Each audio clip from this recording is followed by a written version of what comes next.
licenciado Daniel Semirás, economista, es un severo analista de las cuestiones que hacen a la economía nacional y el impacto que esto puede llegar a tener en las provincias. En una semana, como decía Alfredo, que es importante para la República Argentina con el tema del G20, Argentina nos muestra unos números realmente satisfactorios como para ofrecerse como alternativa al mundo económico que, como decía Alfredo, reúne el 85% del PBI a nivel mundial. Con Daniel queremos analizar la situación argentina y lo que se está viviendo en este momento. Daniel, ¿cómo te va? Hola, ¿qué tal? Muchas gracias por la invitación, Ricardo. No, por favor, al contrario. ¿Cómo lo estás viendo? El mundo va a crecer este año arriba del 3%.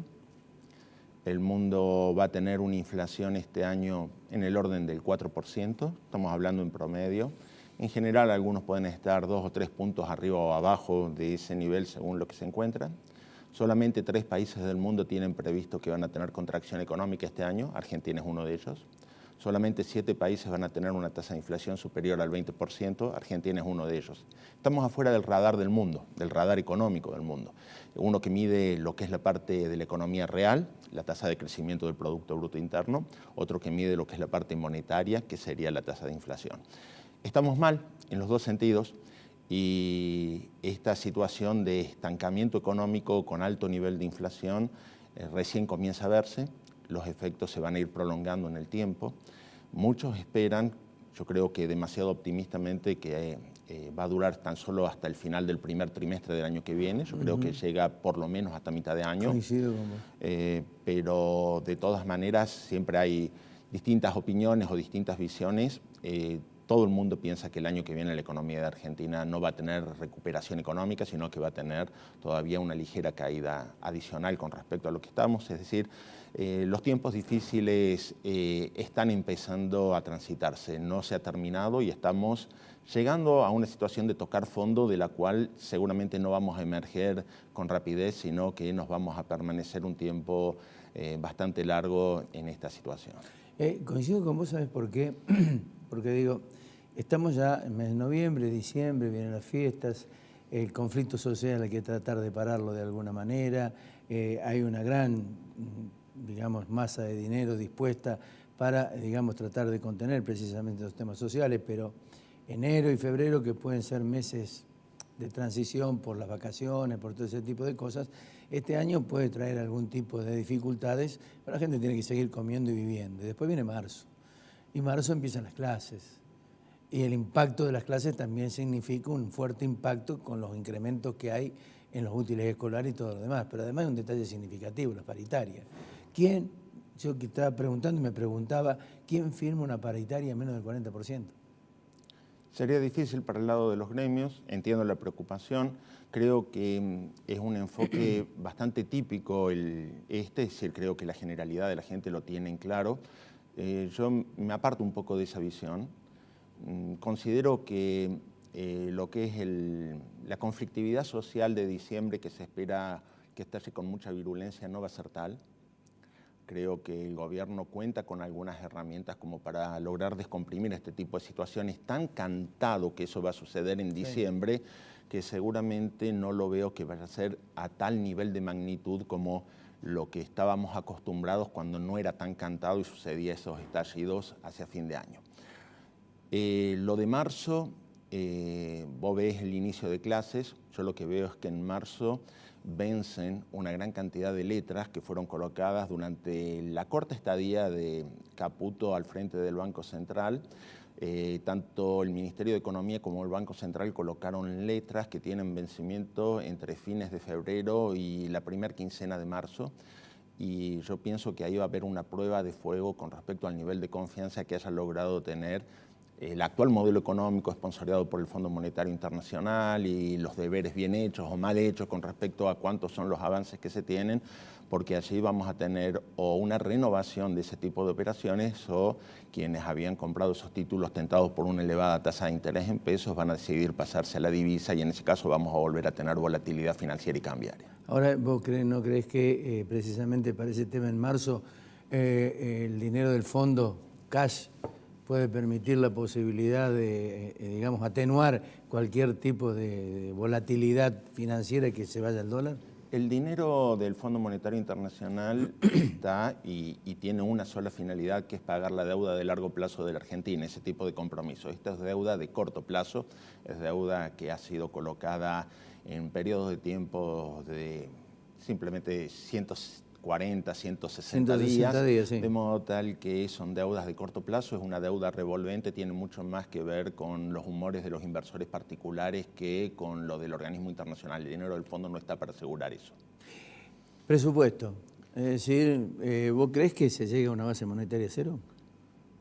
Si se llega a una base monetaria cero, puede ser exclusivamente, es decir, una expansión de la base monetaria igual al 0%, es porque no se emita dinero. Ahora, hay una gran cantidad de activos remunerados que ha emitido el Banco Central, las LELIQ, las LEBAC que todavía quedan, las operaciones de pase, todos ellos están pagando una tasa de interés 60, 70%, es decir, que tomando tasa compuesta estamos en el orden del 95% aproximadamente anual, casi 100%. Eso significa que para el año que viene, para pagar esa tasa de interés, se va a requerir aproximadamente el 50% de la base monetaria. Entonces ahí hay tres alternativas. Una alternativa es que se contraiga la base monetaria en un 50% para poder pagar remunerar esa deuda contraída, lo cual significaría una contracción económica brutal, mucho más de la que estamos viviendo. No creo que esa sea la solución. La otra alternativa sería emitir el dinero que es necesario para pagar esa tasa de interés. En ese caso tendríamos altísima inflación, de modo tal que tampoco sería una salida viable, y la otra es hacer un intermedio. Y ese intermedio significa contracción económica e inflación, un poquito de cada una. ¿Vos crees que se llega digamos, al proyecto, por lo menos a la promesa del gobierno de un 20% de inflación el año que viene? No, seguramente que no. La promesa del 20% de inflación es sin considerar arrastre. Considerando arrastre el propio presupuesto, el propio Ministerio de Economía en el presupuesto dice 34,8% la inflación para el año que viene. Lo del 20% es simplemente un numerito como para mostrar, pero no es la inflación real ni siquiera que piensa el Ministerio de Economía. ¿Cómo impactan, crees vos, los recortes que ha producido en el presupuesto el gobierno nacional en las provincias? Particularmente en Córdoba, Le por transfiere ejemplo. buena cantidad del ajuste. En el caso puntual de Córdoba, a mí me ha sorprendido gratamente. Es decir, tradicionalmente cuando me han hecho hablar de la economía de Córdoba, siempre he venido y me he quejado del costo Córdoba, tradicionalmente. Y tengo que reconocer, el presupuesto de este año prevé para el caso de Córdoba mantener o incluso reducir la carga tributaria, de modo tal que me parece muy bueno en términos de que es saludable, que acompaña al desarrollo de la actividad productiva, a las empresas, a los comercios, a las industrias, como para que no sea tan malo el impacto sobre la generación de puestos de trabajo. Entonces, en ese sentido, me parece importante. Ahora, no veo de qué manera esto es compatible con los requerimientos de equilibrar las cuentas fiscales, porque si el gasto no se reduce y por el otro lado estamos bajando los impuestos, va a haber una mayor necesidad de endeudarse. Acuérdense que la provincia no tiene posibilidad de emitir dinero, de modo tal que si aumenta el endeudamiento, las condiciones no son las mejores. Hay volatilidad en el mercado de cambio, hay elevadas tasas de interés. Hoy en día no es un buen negocio endeudarse para nadie. ¿Sabés qué es lo que tengo temor yo, por ejemplo, con esta reducción de impuestos, que es naturalmente auspiciosa para la mayoría de las empresas que reclaman sobre el costo Córdoba, ¿no? Que es un costo demasiado importante, que después ante las necesidades del Tesoro Provincial se transformen en ingresos no impositivos? Es decir, como apareció la tasa vial, como apareció el impuesto al fuego, como apareció el impuesto a los gasoductos. Me parece que la decisión va a ser patear la pelota para adelante. Es un año electoral. Colocar ese tipo de medidas seguramente va a tener un impacto negativo en la masa de votantes, de modo tal que pienso que no pasa tanto por ese lado. Mi mayor preocupación es que creo que vamos a seguir tomando deuda, y al seguir tomando deuda lo que se está comprometiendo es el futuro. ¿Qué hizo mal el gobierno de Macri?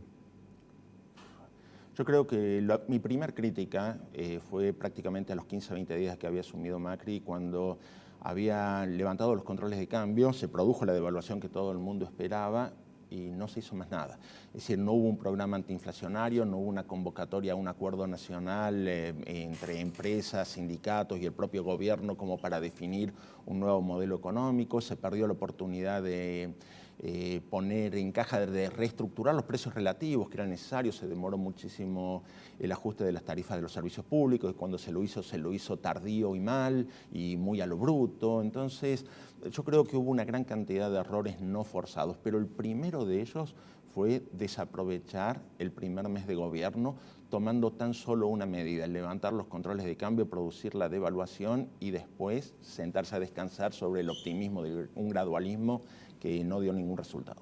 La última que te hago, ¿cuál es tu impresión del resultado de la reunión del G20? La verdad, yo creo que no va a haber ningún tipo de resultado significativo.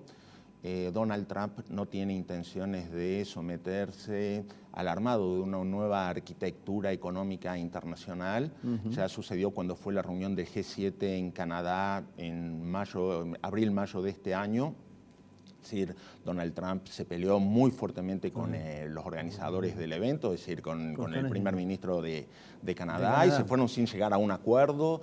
Yo creo que Donald Trump va a hacer valer su postura de ir hacia una economía mucho más cerrada y tratar de defender a America First, ¿no? Es decir, su promesa de campaña.